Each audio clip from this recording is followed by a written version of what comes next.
YouTube, Twitch, MFFLs.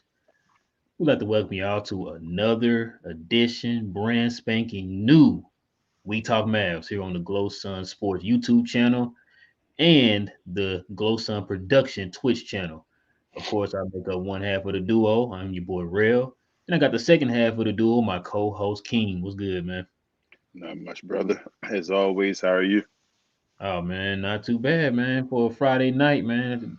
No better way to top off the Friday night than to get into these Mavs. Yes, sir. So in today's video, guys, we are going to be talking about the latest news to come out surrounding the Dallas Mavericks, and that is with our former coach, Rick Carlisle. Mhm. And we're also going to be talking about some of the latest trade rumors that's surrounding the Mavericks, just kind of giving our opinions on what these players fit, what these players not fit. Do we want them? Do we not want them? You know, the whole 9 yards. You know how we usually do it. But we're gonna go ahead and get into it. But before we do that, guys, you guys can bring in your questions and your comments, of course, as usual. We will post them during the video, but we will address them at the end of the video because I know there definitely are some comments and some questions that everybody wanted to bring up regarding Rick Carlisle and some of the trades too. Because I know that's a lot. That's a big topic right now in the Mavs fandom right now. So let's get into it, man. King, go ahead and start it out, man, with the whole Rick Carlisle situation.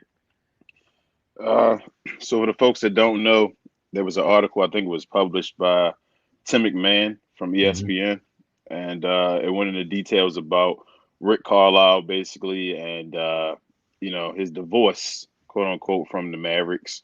Um, it went into details about Luka Doncic's relationship mainly with Rick Carlisle or lack of relationship. And also, it included a bunch about Dennis Smith Jr. as well, a little Kristaps Porzingis. But the gist of the article really showed light on Rick Carlisle's thinking of Dennis Smith Jr. And if we all remember, Dennis Smith Jr. back in 2017 was drafted by the Mavericks. He was supposed to be the next big thing. He had a decent rookie year. We were expecting big things from him his second year, the year that Luka and JB were drafted. Uh, we didn't know really, I feel like at that point, who was going to be 1A and 1B. At that point, it was like more of a this could be Dennis Smith Jr.'s team or maybe Luka's team. But to go further into the article, uh, it said that Rick Carlisle would do things like say that Dennis Smith Jr. was jealous of Luka Doncic to try to get them not liking each other. Because Luka and Dennis Smith Jr., a lot of people didn't know, or maybe you did know, but they were pretty close because they were kind of built to be that two-man punch, and I guess they thought they could do it. And Rick Carlisle thought otherwise. He wanted to get Donovan Mitchell instead, which hindsight is a good pickup. But um, let's just get past that. Uh, I felt like the article, if you didn't read it, go check it out on ESPN. But I felt like the article basically, shed light on Rick Carlisle and some of his undermining ways that he coaches.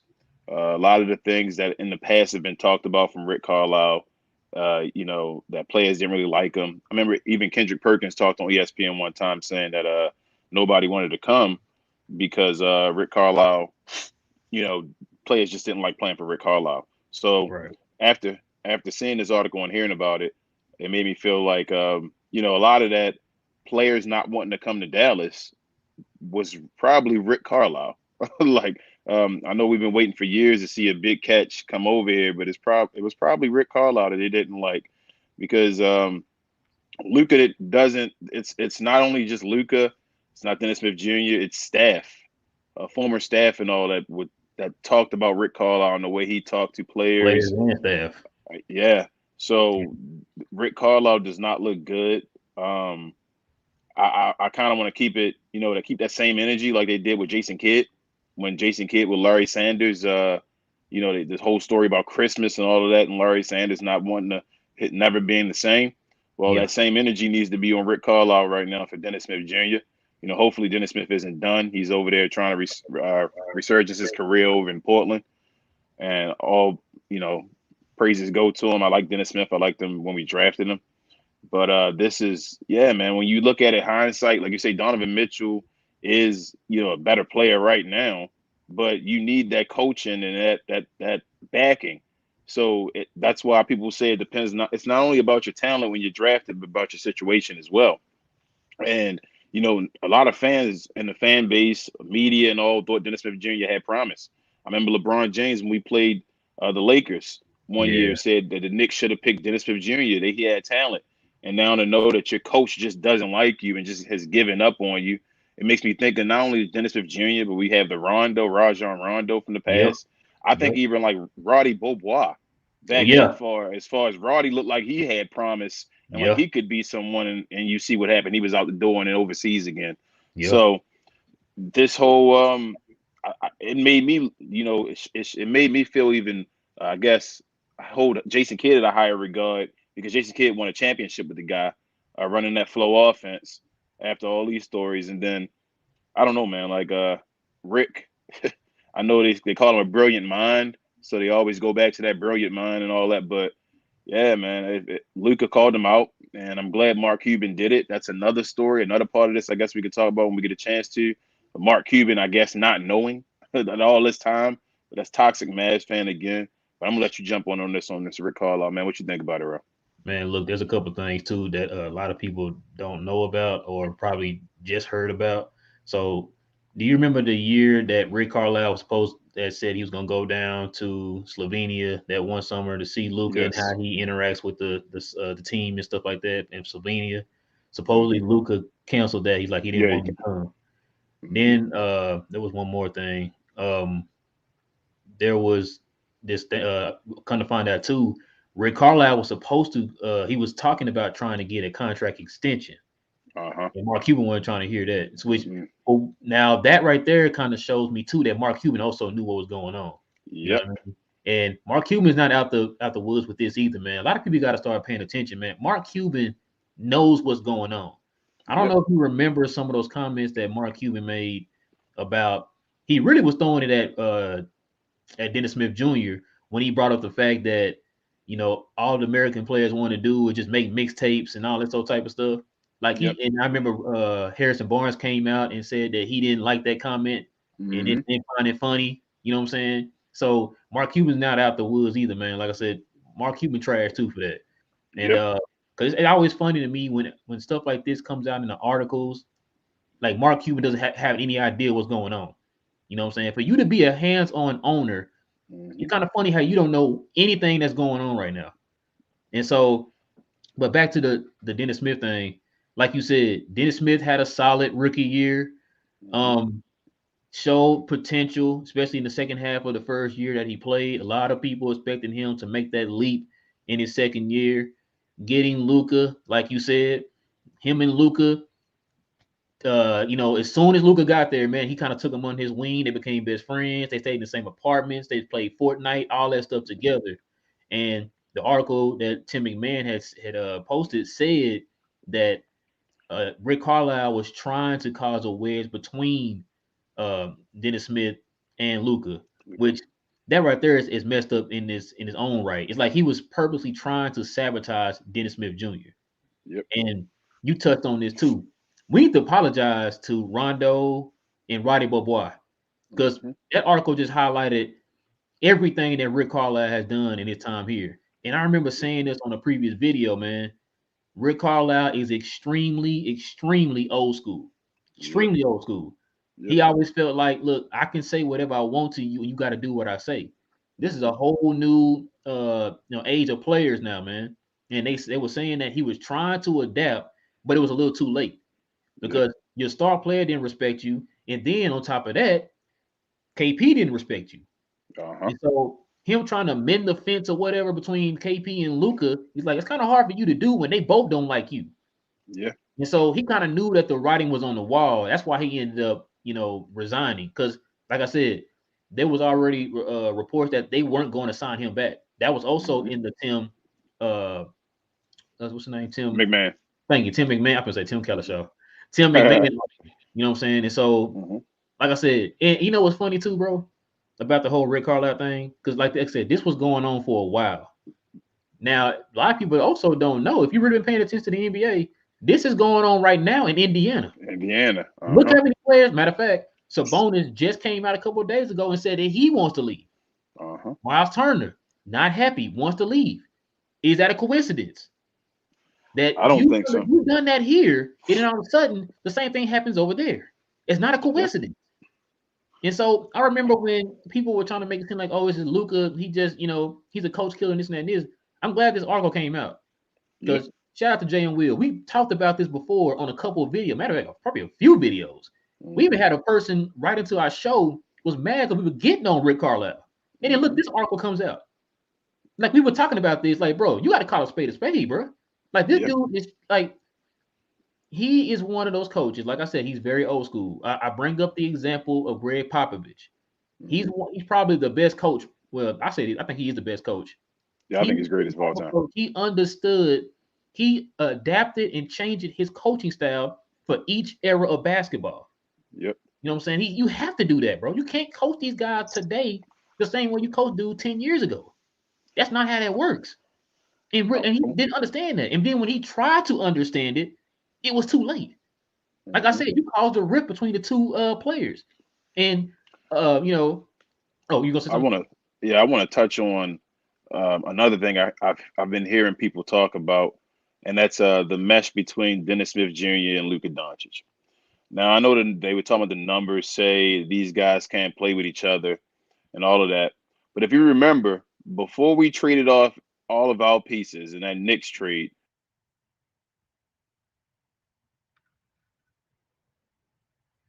couldn't play with each other and all, but we went from. Can you hear me? Yeah, it came back in. Go ahead. Okay, but we were playing for the 8th seed that year, and everybody acts like the Mavs were so trash, but that was actually when we had DeAndre Jordan, Harrison Barnes, and all. It was looking pretty good the first half, especially, and then they got not making ups at all, and so. I don't think people are going to say, well, that he made the right decision. He got rid of Dennis Smith Jr. I just feel like he didn't give the man, his just due. And he should have got more of a chance. And more, like I said, more backing from his coach. You never know. I felt like Dennis Smith Jr. did have the potential. I felt like Dennis Smith Jr. showed, signs of being someone, and he wanted to learn. They said he went out there and he was helping. They said he was trying to work with Luka. He was doing whatever he needed. He wanted to be 3-and-D a little bit more. He said he would go out there and do whatever you needed me to do. And that was the type of players. They're the type of players that you need on your team. But Rick Carlisle basically had in his mindset saying, "In no way this guy can help me win. I want Luka to be the guy." And I mean, we don't gotta get into a whole racial thing and stuff like that, make it that deep. But I mean, like you said, Rick Carlisle's old school, man. And little things like reading his little Black History facts before the game, looking like it's just another thing, and then going on wanting to talk about the game like it was hurting them. But again, that's another situation. But KP didn't like Rick Carlisle. We found out KP wanted to get traded until they found out Rick Carlisle was resigning, and then he decided let's work it out again. Let's try it. Also, the story highlights, it kind of shows why I should say Luka, had to try to build a relationship with KP, because KP basically was traded for his guy. So he felt like that wasn't the guy he wanted. I feel like that kind of may have put a strain on their relationship a little bit as well. But this, like I said, this highlighted a whole bunch of information that you kind of thought about Rick Carlisle, but everybody wanted to still get the benefit of the doubt, especially Dallas media. I feel like Dallas media gave Rick Carlisle so much slack. And bro, don't get me started on the Dallas media, bro. Like, if you've been noticing, the Dallas media been kissing a lot of Mark Cuban's ass lately, man, in the media. It's like, and then to the point, who was it? Was it Tim Bradshaw? They got on the Mad fans like recently talking about like pretty much we're toxic. And matter of fact, we talked about it on one of the videos with the whole Moses Brown thing. Remember, like he calling us stupid because it was Mark Cuban. Moses Brown in there instead of Willie Cauley-Stein. And it's Mark Cuban. Oh, go ahead. It was Mark Cuban, I was saying. No. Mark Cuban called it toxic. Well, no. Not just Mark Cuban. You remember, it was him too. Because remember, I came on the show and I talked about that. When I was talking about he's making it seem, and then when Willie had that first game, that good game, too good, and he tried to come out and was like, "Well, see, that's what y'all want," and it's like, bruh, Brad Townsend. Do you know why people are asking for Moses? Because we're sick and tired of seeing Willie out there. just standing out there like a mannequin. You're not doing nothing. Brad Townsend, though. Thank you, Brad Townsend. Thank you. And it's just like, bro, like you see this dude out here not doing anything. Like you can call him like we see it. You sitting there telling me that you're defending that. Oh, well, Moses ain't gonna do any better. Really, bro? So you tell me Moses ain't gonna do any better than what Willie is doing right now. You know what I'm saying? And so, but back to the Rick Carlisle thing, man. I brought this up on a previous video too. I talked about, if you notice in Rick Carlisle's career, he does not have a good track record with young players. Nope. When he had his success, he had it with veteran-led teams.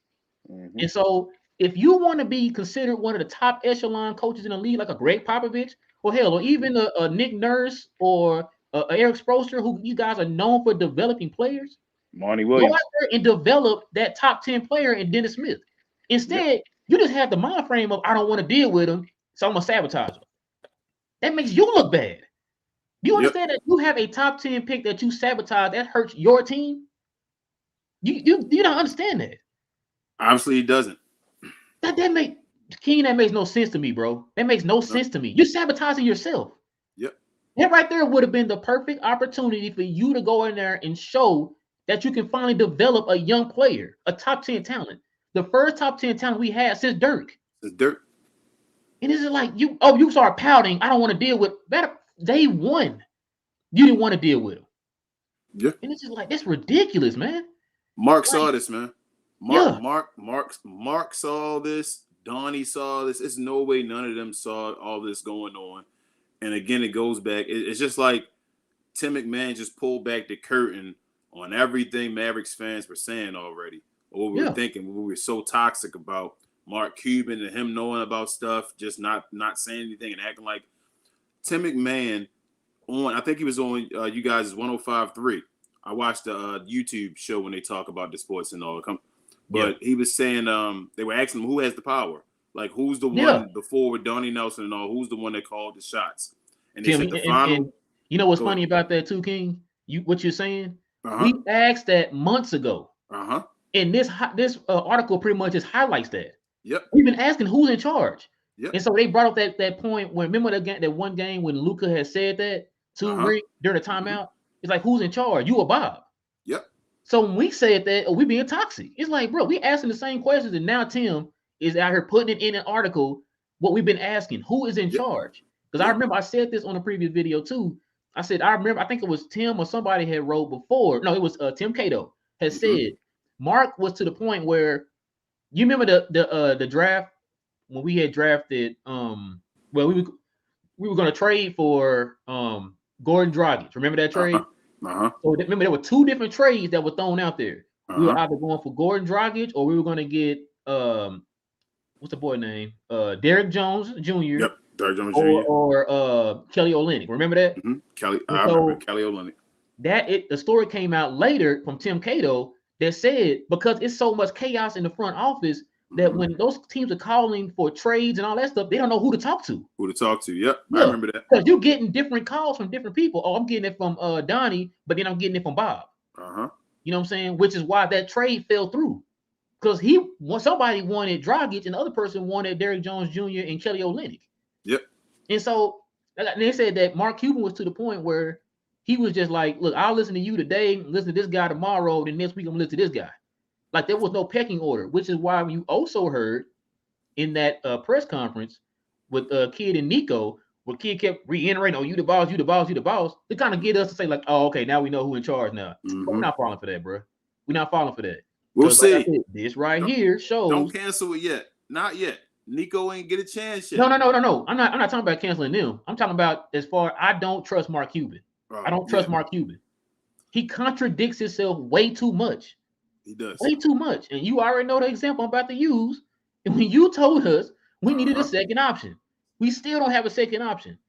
You know what I'm saying? And it's just, it's frustrating, bro. It's embarrassing too. You know what I'm saying? Yep. It's embarrassing to the point. It's like, look, man, I get into arguments with dudes all the time, man, like at work and all that sort of stuff. But I don't want to keep arguing about all this, man. Like, I feel stupid because like they pointing this stuff out to me. Yep. And as a Mavs fan, I know. Yep. I got a naive Mavs fan. I'm not sitting here covering my eyes like, nope, it don't exist. I know it exists. Mm-hmm. I'm sitting there hoping that you got people competent enough in the office to fix it. And it I'm don't have to thinking. be fixed. Because I'm Mark hoping Cuban this wants to time. prove everybody that he's right. He's the smartest guy in the room. And that's the issue. I think this time it will be real. I'm hoping. I think this Look. is why. I think this is that new culture that they're talking about. This is why he got Nico. I don't think Nico would have left without having power. I also think Jason Kidd is like that mediator, but crazy stuff they were talking about Locked On Mavs about Jason Kidd. Whenever he talks about Luka, he always critiques him. Yeah. Whenever he talks about him, like doing with the media and all. Rick Carlisle, when he talked about him, he only like pumped him up, called him one of the greatest and all that stuff. So I think the regime is a little different. I think they're going to try to do things a little differently. I'm hoping, at least. But Mark Cuban, like I said before, he owed us all an explanation, and he never gave us one. And he keeps pretending like he's not involved with things, and he thinks that's making things better, but it's not. He's not involved in things when things go wrong. But things go I didn't wrong, know. man. Really? You are the most hands-on owner in the NBA. You telling me that all this stuff that's happening, you had no idea? Allegedly. Yeah, allegedly. Allegedly, Bob Voulgaris, though, was telling Rick Carlisle a lot of what to do. And Rick was listening. That's another reason Luka and Rick relationship wasn't working, because he was listening to Bob. Right. And Mark Cuban wanted to keep Bob still. But, I mean, Luka is trying to clean house and trying to start and trying to – it made me respect Luka a little more, like I said before. It showed that he was serious about at least that part of winning, getting rid of these, these loose ends and trying to get this together. But that's his body, a different story. But I don't know. I'm just surprised he signed the deal. Knowing this information is like, man, we on the clock to see if this is right, because he was wearing purple the other day. And I know Bron and them trying to get him over there. I know they are. It's LeBron James. So we're gonna get this together, man. Like you just said too, this team still has Rick Carlisle's fingerprints on the team. And so it's kind of hard. Like we talked about this before too. Jason Kidd had mentioned this. He's like, hey, we're not built for defense. Kidd's pretty much trying to tell you, look, this team is not built the way that I wanted to be. This is all Rick Carlisle team, which is why we've been saying for the longest, y'all need to start getting rid of some of these players. You need to start trading some of these players, start turning things. For the last 4 years, you had the same core of players, and you're not going nowhere.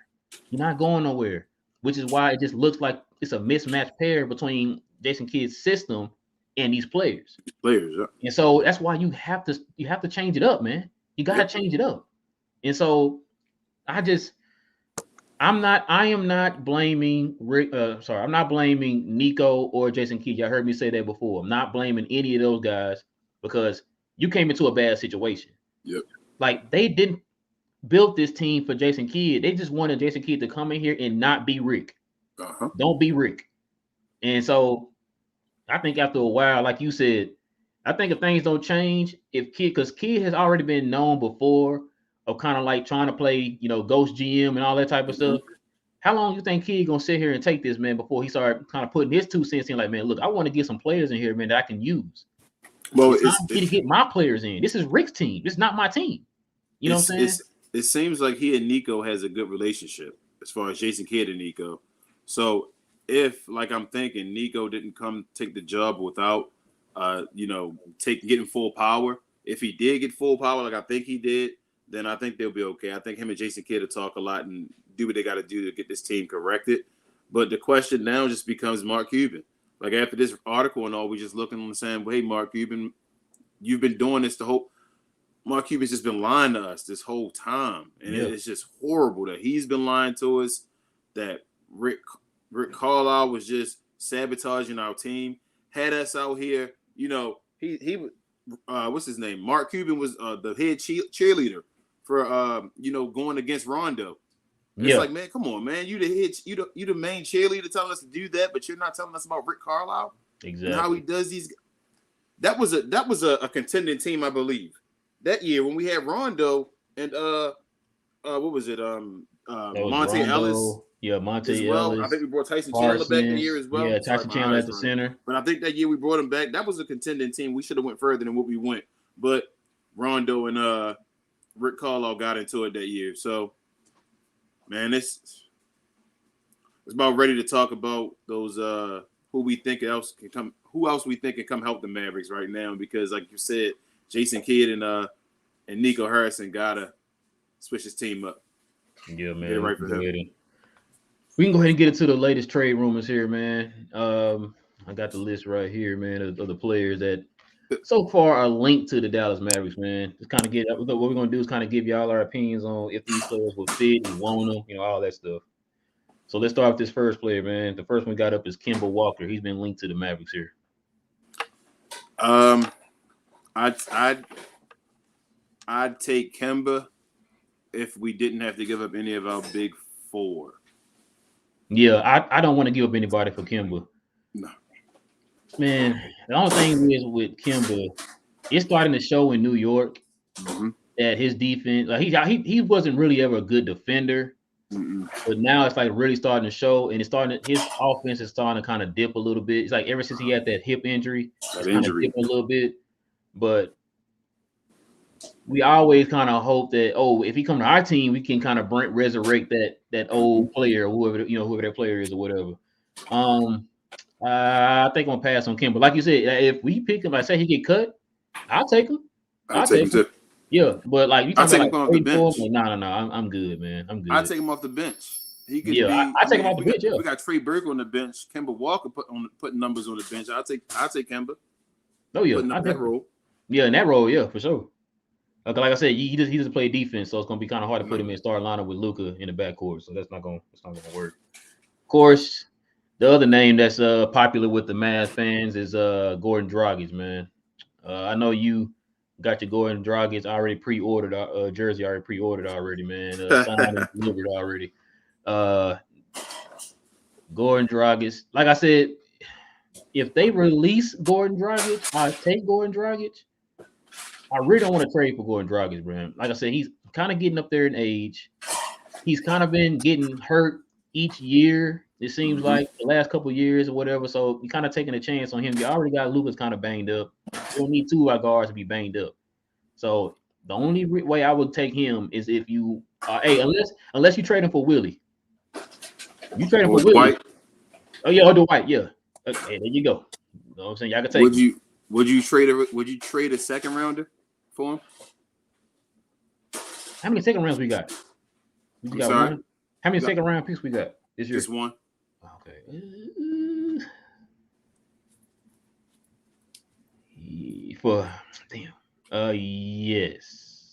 Yes, I would too. Okay. I would trade a second round pick for him as well.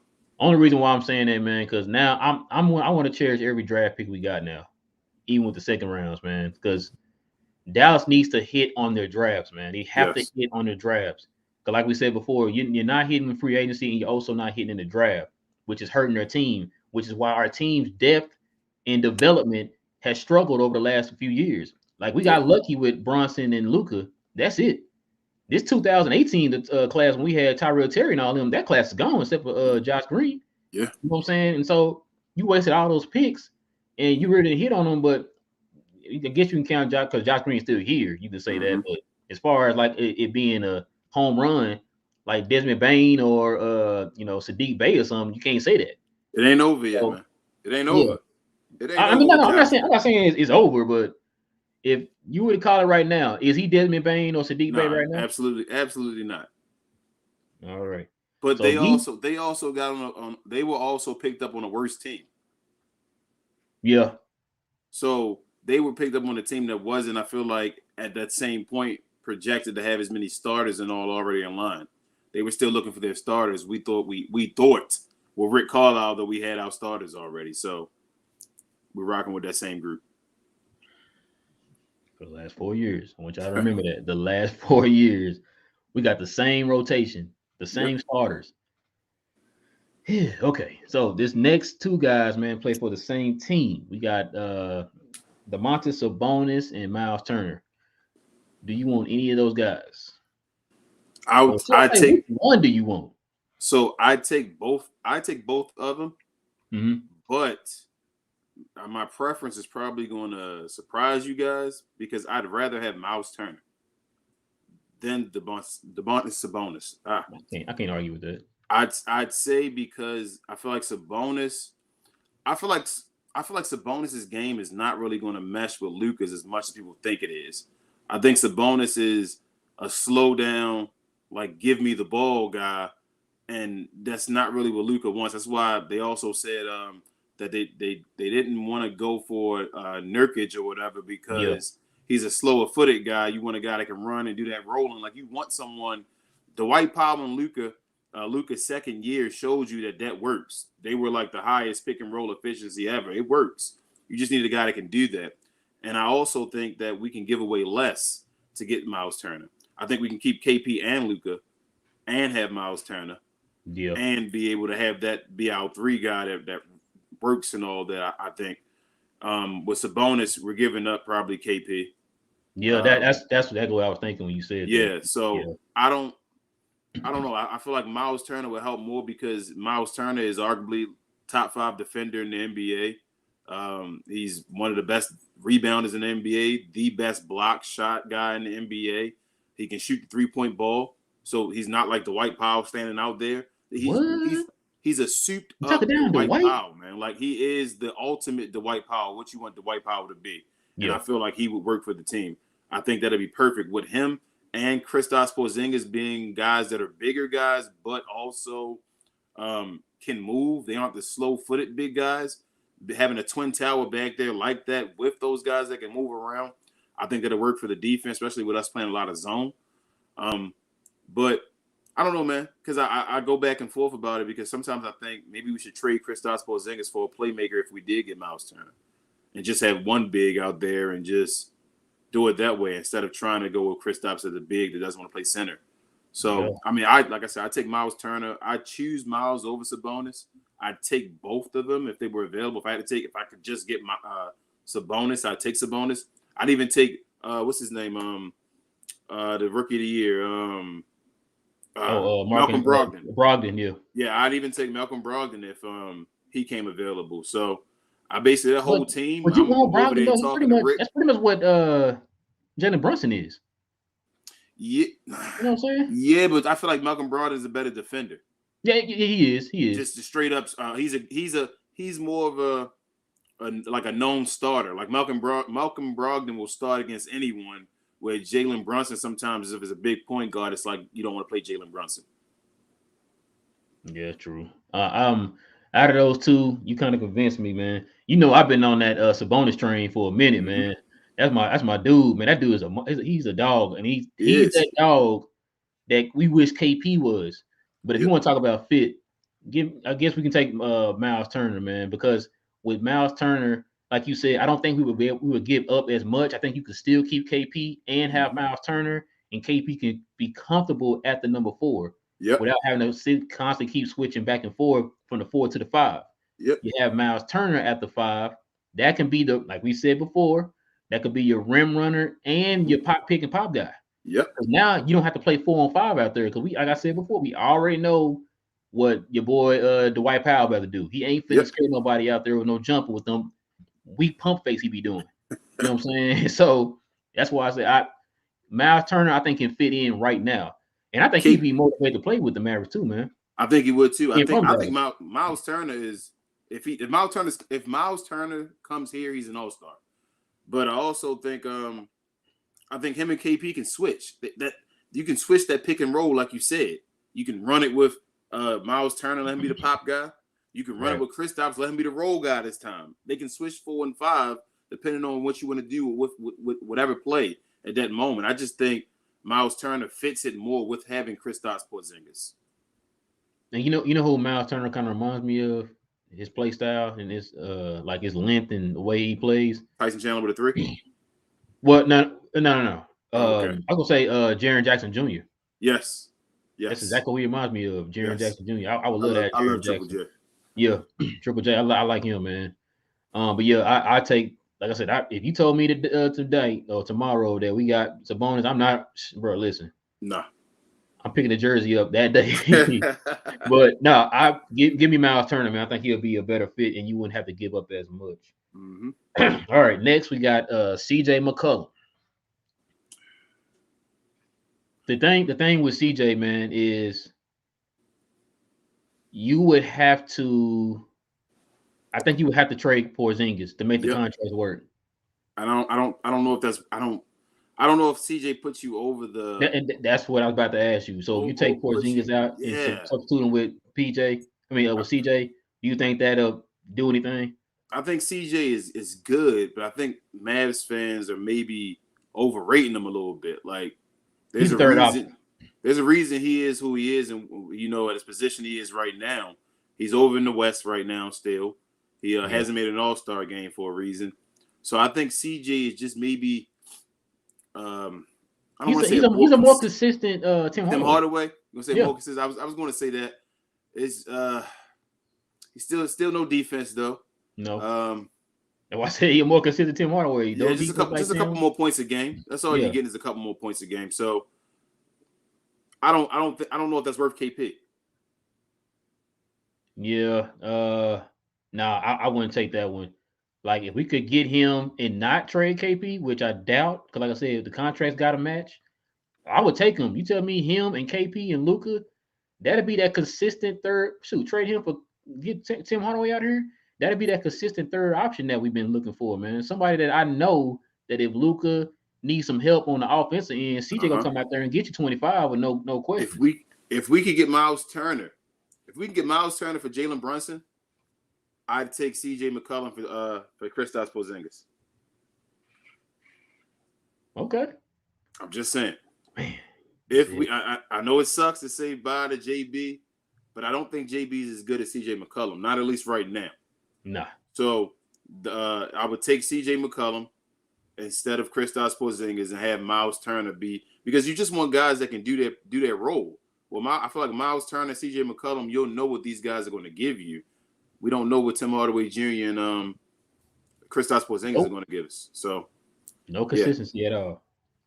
Yeah, I with you, bro. All right, man. The next one up is this has been kind of a huge one here. These next two are gonna be like pretty huge, man. And that's Ben Simmons. The last two guys, before we not to tell you guys what it is ahead of time, but the last two guys I'm all for. Like I take them. Only guy that I may take over them is Miles Turner, but I'd have to really think about that. I'll take Miles Turner right now. Last two guys, I'd take right away. Ben Simmons, I'd take Ben Simmons to play the 4 or the 5, one of the two beside KP, like you just said about Miles Turner. And I think we'd be probably the best defensive team in the NBA. And I also think it'll help out Luka Doncic as far as in condition and as far as Ben Simmons playing point whatever position he plays. So I know people talk about free throws and all that stuff. I'm not worried about free throws. I need to get Luka some time off the ball. As far as the things we talked about, or Mark Cuban talked about in the offseason, was we need a second guy, a second playmaker. Ben Simmons is a second playmaker, one of the best playmakers in the NBA. We need a guy that can play. We need defenders. Ben Simmons, I think, is the best defender in the NBA. Yep. So you give me that guy that's both of those, I'll take him. You don't play him as the point guard. That's the problem Philadelphia did. Philadelphia built their team around. They couldn't decide which one of their big guys to create the team around. I truthfully don't think Ben Simmons is the guy they should have kept, but that's another story. But Ben Simmons, I think you play him at the forward position, with power forward or the center position, and you run this new age NBA and let that man be a dominant point, whatever he's playing, man. I think he's killing the Dallas Mavericks. Yeah, listen. Now you understand that if they would say to trade for Ben, Porzingis got to get thrown in there, right? Not necessarily. The contracts though. They could give up Tim Hardaway and all of them. They could give up the rest of the team. They could basically give up Jalen Brunson to throw him with Dorian Finney-Smith, because you got to think about it. We're talking about Maxey had to Philadelphia here. They can give up everybody else basically, except for Porzingis and Luka, basically, and get. You know who the GM is over there, though, right? The president of basketball operations. Yeah, I know it's Daryl. No, that guy gonna want the package for them for Ben. It gets to a certain point. It's gonna get to a point where you gotta get rid of Ben Simmons. They can't just keep on going. It's already, if he could have got that trade, he'd have got it right now. He's not getting Damian Lillard. He's not going to get him. So, and no one else seems to be knocking on the door saying, I need Ben Simmons right now. Yeah. So we're gonna have to give away a pick. Like, I'm okay. I'm okay with giving away a first round pick for Ben Simmons. I'm okay. You give away whatever first round pick. You get the rest of the team, Jalen Brunson and the rest of the guys with a first-round pick. Take Ben Simmons. I'm with it all day. You find the rest of the pieces around wherever you got to do. You can go sign dudes out the street. They just signed IT. So, hey, just get the dudes from the G League we've been talking about, man. There you go. Carl Leak and all them. They just signed Isaiah Thomas, like I said, from the Lakers on a 10-day contract. You could have got guys like that. It don't even matter. You get Ben Simmons on this team as quick as possible if you can. If we talk about Kristaps Porzingis and not know what we're going to get from Kristaps Porzingis, at least I know what I'm going to get from Ben Simmons. Like, I know what I'm going to get from Ben Simmons. I'm going to get me a good 15 points a game, a good 8 rebounds, a good 8 assists, and then awesome defense. And that's the thing. That's the thing. Like, we talking about you having an elite something. You know what I'm saying? Elite rebounder, elite shot blocker, elite shooter, elite scorer, something elite. What does KP do that's elite? It was block shots, but block shots. That's not. Because remember, when you got on me the last video, when I tried to compare him to Miles Turner. Miles Turner, yeah. Yeah, you know what I'm saying? And so, like, I said, like, look, I said before, Ben Simmons is an elite defender to the point, like, he's the kind of defender that can change the dynamic of your team. Yep. Like, you put him in there, your defense is good automatically. You know what I'm saying?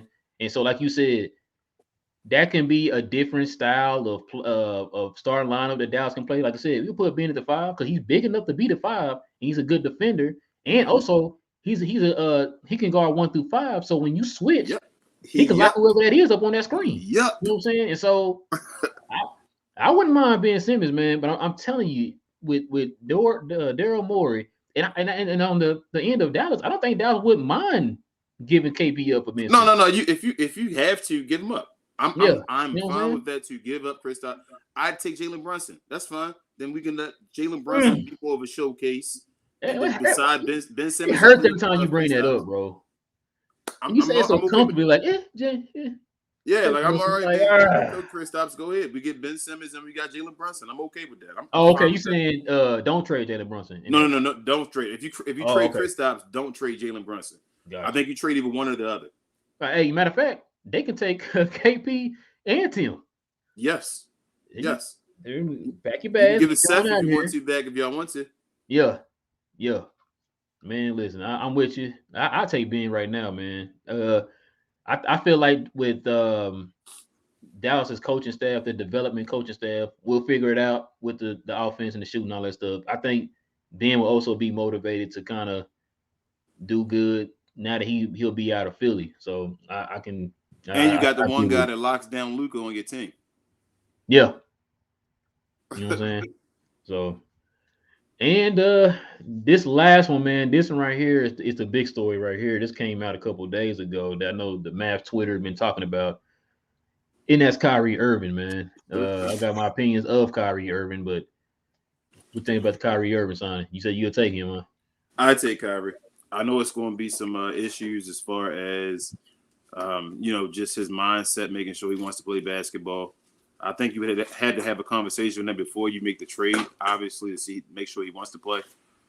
There's some off court as far as that. I mean, Kyrie hasn't done anything ridiculous off the court, but he has his own opinions and, that little extracurricular activity that comes with him. Mm-hmm. And then also the one thing that does scare me about Kyrie before I get into the positives is his injuries.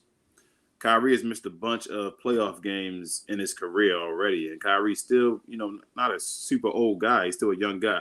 Yeah. So for him to miss all that, you'll be bringing on, especially if you don't get rid of Kristaps Porzingis, your 3 guys all deal with injuries. So that would scare me. But as far as a fit, Kyrie Irving would play again like he played with LeBron James. It would be LeBron and Kyrie all over again because Luka's game is basically not a carbon copy, but a copy like that was messed up in the Xerox machine of LeBron James. That was like that. The lines come off a little weird and all. Like that of LeBron James's game. So I feel like Kyrie will fit perfectly. You're talking about that guy that can make his shot whenever he gets the ball. Kyrie has shown already with LeBron and with James Harden, he can play the 2 guard. He's just a point guard based off of size. He can play the 2 guard, though. Like, you give me that guy any day of the week. It's a special talent. Kyrie is amazing at everything, and he's a better defender than he used to be when he first started in the NBA. He plays defense now. So you see you shaking. I think Kyrie plays defense. I see him out there playing, especially with James Harden. When they were trying to play guys, he was out there giving it his all. So it's about effort for me. So he's out there trying to play, and I'm cool with that. Like I said, I think it'll fit everything. As long as if I can get rid of Tim Hardaway Jr. in the trade, listen, have you noticed in all these trade scenarios, it was like Tim in some kind of trade package to get those contracts, man. It's like, because if you get Kyrie, Tim Hardaway is going to be the worst contract in the NBA. it's serious. If you get Kyrie, we're going to have the worst contract in the NBA on Tim Hardaway. If we get him without getting rid of Tim Hardaway Jr. So they got to get rid of one. It'd be nice if they got rid of both for another superstar. Yeah, that would be cool. I'll take that right now. I'm all for Kyrie Irving coming to the Mavs. I feel like, what do we have to lose now? If we get the best of Kyrie and Luka, I feel like would be a dynamic duo and go out here and you're talking about you need a guy to get you 25 a game like you wanted Kristaps to get you. Kyrie will get you 25 a game and probably 5 and 5 as well. He's past that level of getting you no assists. So I'm good with Kyrie Irving. I know you probably have reservations out here. I know for y'all, some of y'all watching, y'all know my stance on Kyrie. I feel like Kyrie does not make anybody better. I've gone through this ad nauseum. I've talked about his history with the teams, not just the distractions that he does. I'm talking about as far as, when he was with Cleveland, when he was with Boston, it just, the dude does not make anybody better, man. Like you said, he's more of a headache than anything. And it's like, what Kyrie are you getting if we do get Kyrie? Now, the Mavericks as a franchise right now aren't stable right now. They're not stable. And so you're telling me you're bringing on that type of circus to this team right now, the way that the franchise is running right now? Yes. That's not going to be a recipe for success. And so I understand, he's talented and all that stuff, but to me, it kind of screams desperation if you get Kyrie. Because for one, you're not known for getting free agents. And on top of that, like Brooklyn, from all reports are kind of pointing to, like they just want to get rid of him. So you're just taking on whatever Brooklyn's getting rid of. And so I'm just not sold on the whole. I'm not a big fan of Kyrie. I feel like we see these articles about how the locker rooms are, the coaches and all that stuff with the whole Rick Carlisle thing. The last thing you want to do is add another headache. We had the Bob situation. We had Rick Carlisle. We got Mark Cuban. The last thing you want to do is add another headache to this already unstable franchise that does not have an identity, does not have direction, does not have a definitive leader. And you want to add Kyrie. I'm good. Give me everybody else on that list we just named off. I'm passing on Kyrie. I'm sorry. You gotta have that oddball on the team, man. All great teams have that oddball. You're right. And a lot of those eyeballs, like for example, Dennis Rodman, you came into a stable franchise though. That had a pecking order, had leadership, you had a direction. We don't have none of those. I mean, Scotty, adding another volatile player, another volatile person within this franchise right now. You asking for more issues. The Bulls were volatile. They were having the issues with Jordan, and then Scotty was beefing with Phil Jackson and Jerry Cross. As far as that they had that issue that one time when he didn't put him in, he didn't draw that play for him. That's big. Overall, the only thing, the team was cohesive, the coaching, all that stuff. They were together.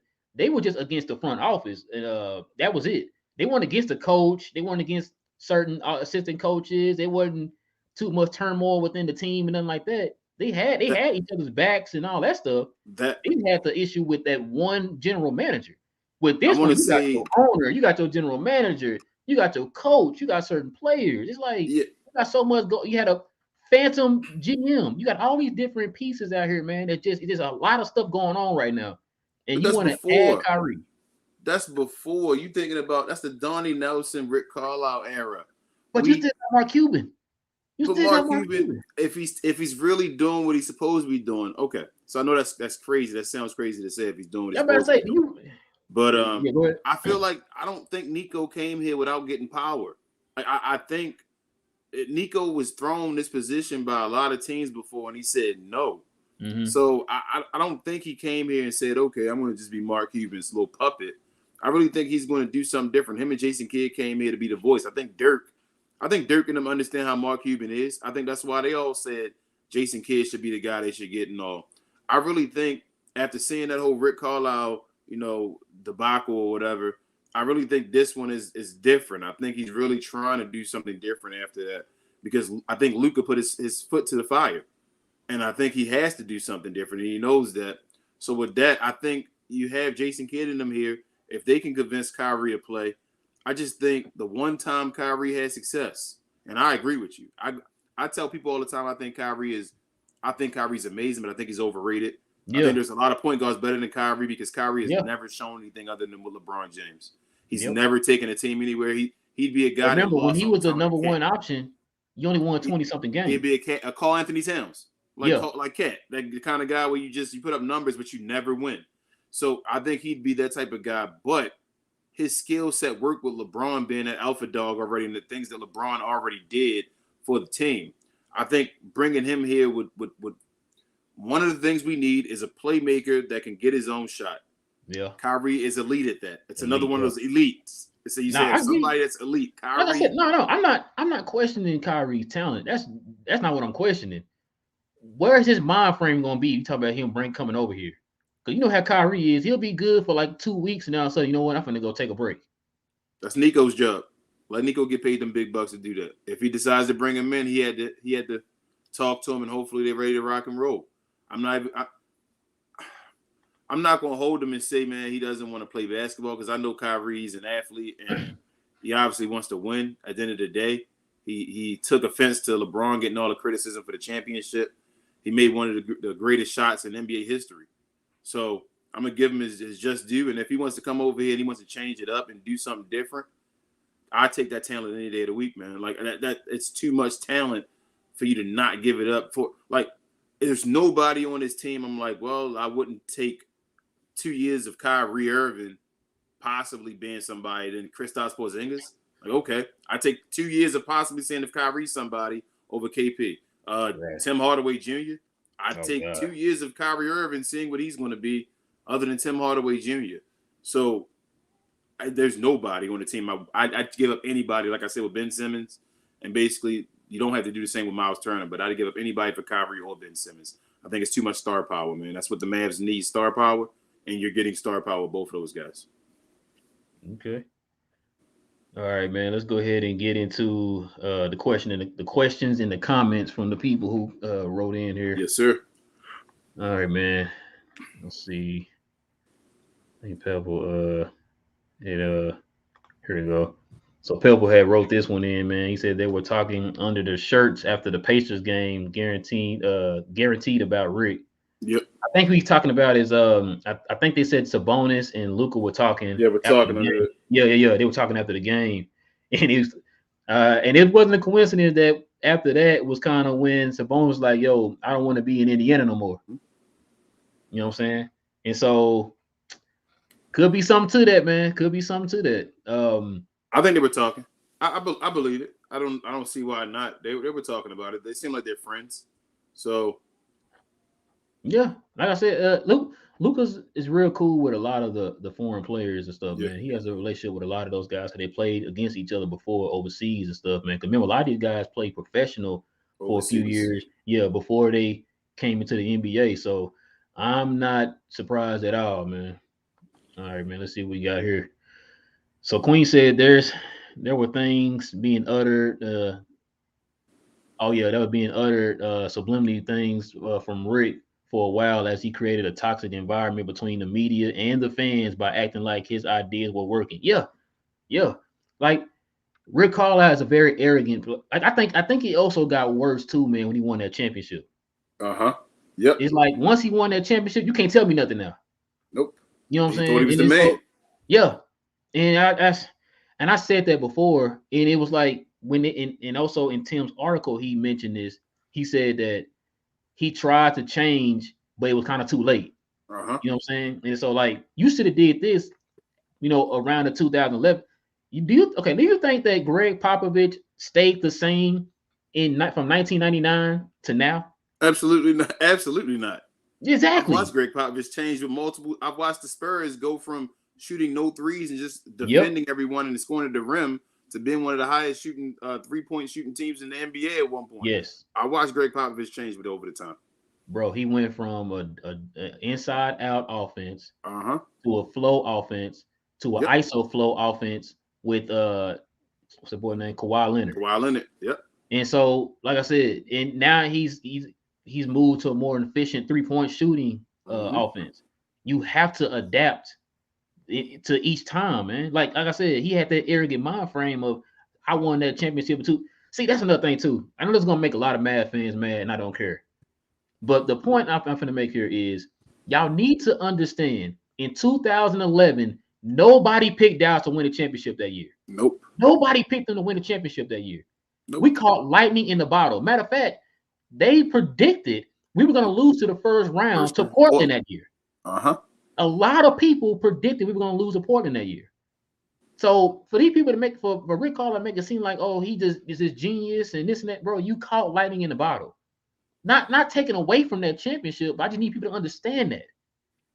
And so for him to sit there and have this type of arrogant attitude and stuff, man, that's like you deserve to get what you're getting right now. Yeah. It's like, bro, you probably go ahead and go back to ESPN like you did a few years about 10 years ago, bro. Because But he also knows he has Mark Cuban. And we know how Mark Cuban is. Mark Cuban, once he actually starts liking someone or whatever, it's hard to get him out the door. He did something for Mark. He got him a championship, so he knew he had a whole bunch of time to just sit on it.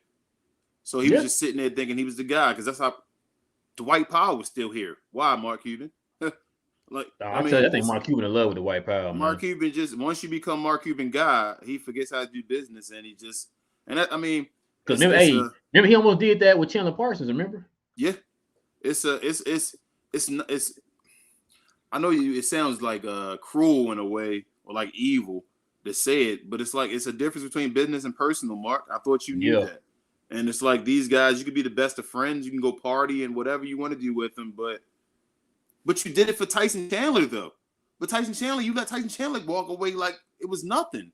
That's why I don't understand. Tyson was done 2 times. That's why he held on to Bob for so long too. See what I'm saying?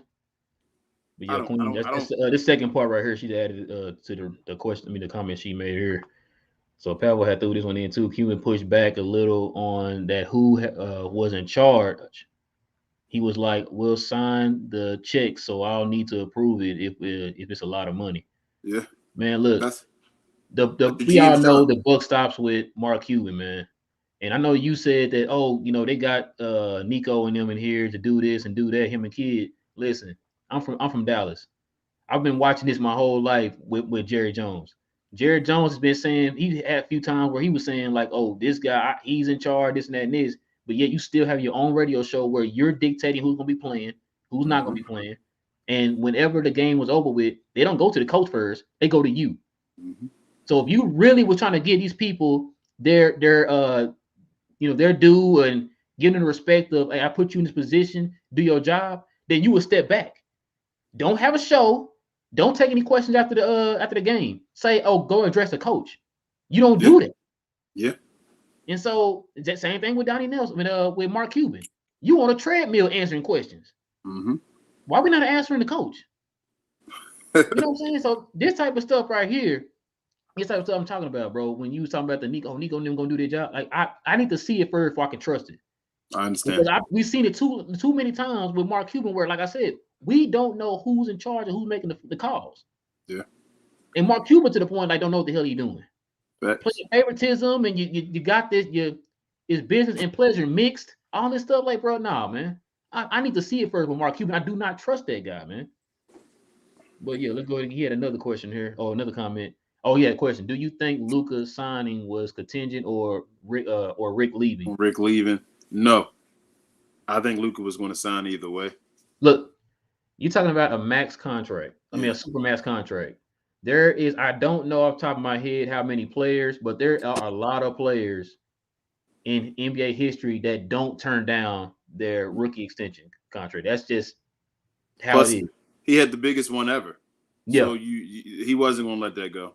Yeah, exactly. That's guaranteed money you're not going to let go. Now, if he wants to leave Do like everybody else been doing. I demand a trade. You know what I'm saying? But you're not gonna pass up that contract, bro. That's guaranteed super max money. Like you said, the highest contract rookie contract extension in NBA history. He's not passing that up. All right, then we got my boy Daryl up out here. He said, "Will Nico be allowed to do his job?" That's a great question, Daryl. That's a great question. It's what we were just talking about. We can sit here and say all day long that, oh, he the boss and this and that and this. I need to see it first. Because listen, the way I'm gonna be able to notice if you're letting Nico do his job, let him turn his team over. Yeah. If I see the Dwight Powell get traded, okay, now you got me sold. Now you got me sold. Now if you making trades and Willie's still here, the Dwight Powell still here, you know what I'm saying? And like you want to move like one person, like they did with Seth. Then I'm still on the train of I don't trust Mark Cuban. Because like I said, you can put these people in these positions, just like Jerry Jones, you can put these people in these positions, but until I actually see you step back and let these people do their job, I don't trust you. So that's a good question, Daryl. I don't know. I'm gonna need to see it first before we start talking about giving this guy his props. And now, I would love to see Nico do his job. Because like I want to get an idea of what he can do, you know what I'm saying? And what his style is. He's Mr. Dallas guy, and I'm going on the other side. I do believe Nico is going to be able to do his job because I do know the Jerry Jones analogy, but I feel like Jerry Jones started to hire guys that were like yes, man, guys that other guys wouldn't have picked up, or like guys that were like on the cusp of not doing a job anymore, like Mike McCarthy and Jason Garrett and all those guys. Right. So he held on to them because they were basically like puppets. Right. I feel like on the other side, Nico was a big name that Mark Cuban had to bring in. So I feel like he won't sit and be a puppet. So that's my thing. That's what my belief is on Nico. I'm hoping I'm correct. I hope you're right. Like I said, listen, as a Mavs fan, we want to see this succeed. Yes. We're not sitting there saying like, oh, it's not gonna work. I'm hoping it succeeds. I'm just saying that with track record. Yeah, thank you. Track record. I need to see it first. I'm sorry. I can't put myself out there yet, man, until I actually see it first. I need to, like I said, if you become here tomorrow and all of a sudden they said the Dwight Powell got thrown in trade, okay. You might be right about the Nico thing. Like Nico. Yeah, okay, Nico. You know what I'm saying? Not just because we don't like the Dwight Powell. It's just that you trading the Dwight Powell shows that you're letting Nico do his job because we all know the Dwight Powell is Rick Carlisle. We all know that. Yep. So if he can, turn his team around, if him and Kid can put their stamp on this team and show it's their team, because right now this is still Rick Carlisle team. Yes. You know what I'm saying? And so if they can come in here and put a stamp on the team and change it up to fit their style, their philosophy, then you got me. Okay. I see where you're going with this now. I think that they actually are moving back and letting these guys do their job. But until then, I got to see it first, man. Let me ask you a question. How far are you willing to go as far as changing the team? What you mean? Like as far as how extreme do you think Nico should go, or how far is too far? Talking about like this year, or you talking about like in the next like couple years or something? Even this year. This year, how far do you think it should go? Do you think if he went ahead and just started collecting draft picks and started getting rid of people, would you be mad? Okay. So with the collecting of the draft picks, I sent an article, I think on Bleacher Report. I'm gonna ask you a question to your question. Okay. Is this a throwaway year? That's kind of, I guess, what I'm asking you in a way. Is it okay? I think that's what you were doing, bro. Yeah, I was to see what your idea was first before I went in. Let me put it like this. Like, you already know my stance, how I feel about Dallas going to the playoffs. I don't think they're going to the first. Like, I bet my house on it, bro, that they're not going to get out the first round. Unless they make some kind of drastic trade or something like that, they're not getting out the first round. Okay. So, as far as if, damn, that's a good question, bro.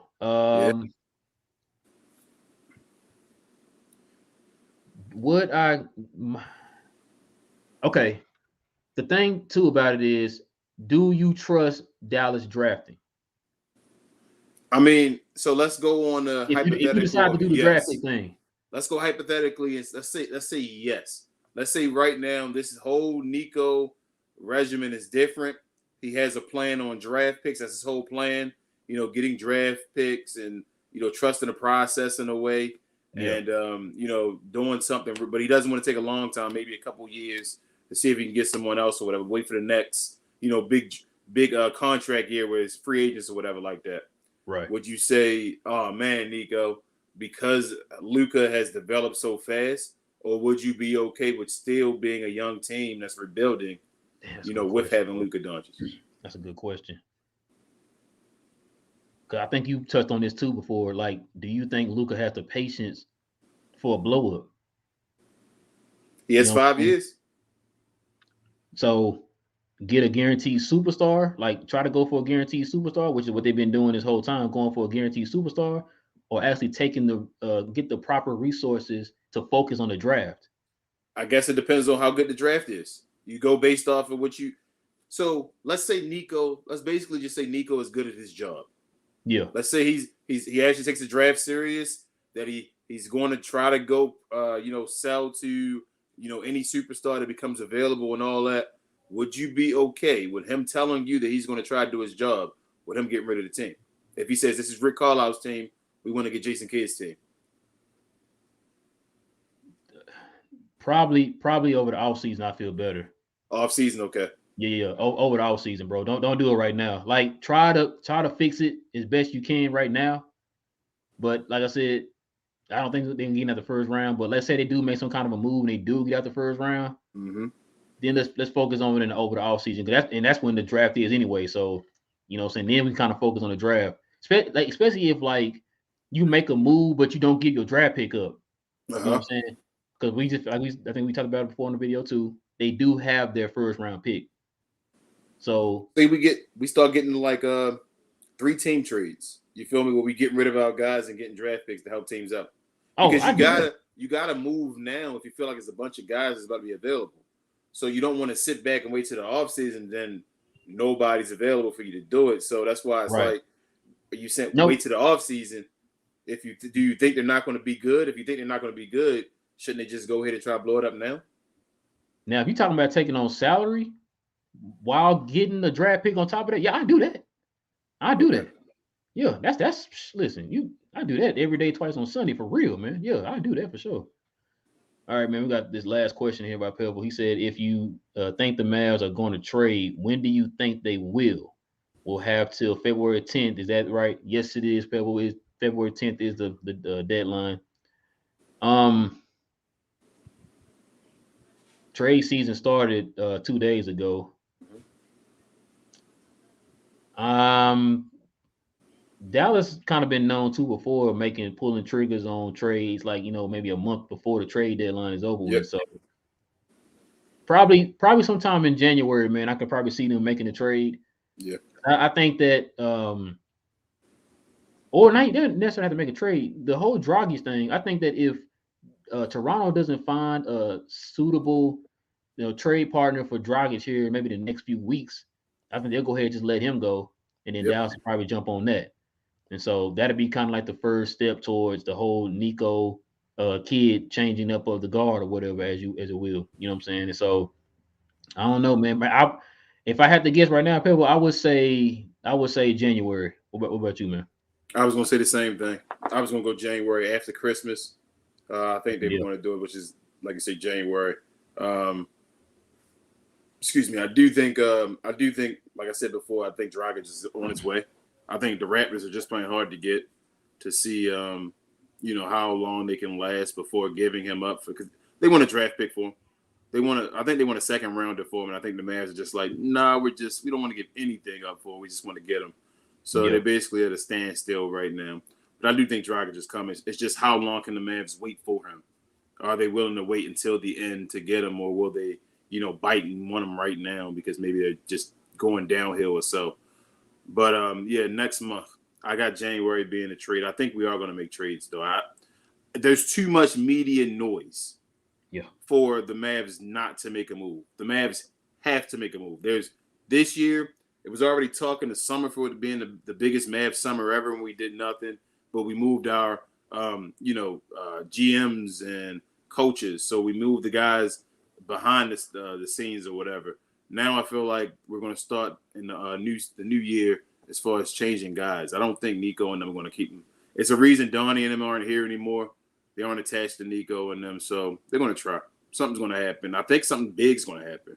I really think somebody big's going to come. I think one of those guys we talked about. We're going to come back to this later on. It's going to be on the Mavs. One of those guys we talked about on this show. They will be here. At least one. Man, I hope you're right, man. I definitely hope you're right. All right, guys.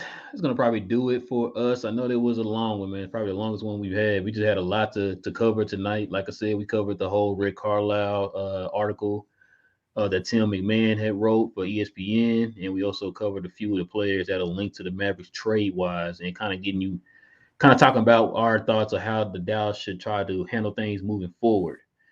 And with that being said, guys, go ahead and do us a huge, huge favor, guys. If you're new to the channel, guys, go ahead and click on that subscribe button down below. There will be more math conversations here on this channel. We're going to be doing another post-game video here Sunday after Dallas plays the Minnesota Timberwolves. So look forward to that. And also, guys, you guys can also hit that like button too for these lives, man. That would help us out a lot too, man. That'll help out the algorithm. That'll get our videos out a little bit more for other Mad fans to kind of catch on and see. And also with y'all's help, man, y'all can kind of get the word out, man. Just share. Trying to grow our channel. I see we had a couple more subscribers today. We appreciate y'all, man. And if you, like I said, if you're new to the channel, guys, we appreciate y'all supporting the channel, man. The way y'all do, we really do appreciate it. Because without y'all, we definitely can't get to where we're trying to go to. Yes, sir. But like I said, we are going to be doing another video on Sunday, the post-game recap of the Dallas Mavericks versus the Minnesota Timberwolves. So y'all got to look forward to that. No Luka. Yeah, definitely. Wait, Luka playing? No Luka. I said yeah, no Luka. Okay, yeah, I'm sorry. Yeah, you're right. No Luka. But King, is there anything you want to add before we hang up? Today is my nephew's birthday. I want to say happy birthday to him, and then also my grandmother. Happy heavenly birthday to her. Today would have been her birthday as well. So I just wanted to throw that in there. Like, subscribe, share, comment. Thank you to everyone that is subscribed that I talk to. I appreciate you guys. Keep on, growing this channel, y'all. We're gonna get there one day. We'll be meeting with them DDPs, them locked on guys. Yeah. Those Kevin Grays. We coming for them. Yes, sir. And I want to thank Dallas fans here too, man, for hooking us up with the kind of getting the word out for us. Definitely appreciate that. Thank you. For us here on Glow Sun Sports, and for the people who are watching on Twitch, go ahead and follow us on Twitch too. And you guys see the socials up there. Go ahead and follow those socials, man. That way y'all can get news on when we're gonna drop. And we're gonna be dropping. We're gonna come up with another channel here, guys, for the sneakerheads out there. We're working on that right now. We're gonna probably drop that in January, so you guys kind of follow our socials, and y'all know when that's gonna drop. And I think that's about it, man. So for us here at We Talk Mavs here on the Glow Sun Sports, I'm your boy Real. I got my partner in crime, King, and we will catch y'all guys here again very, very soon. Peace.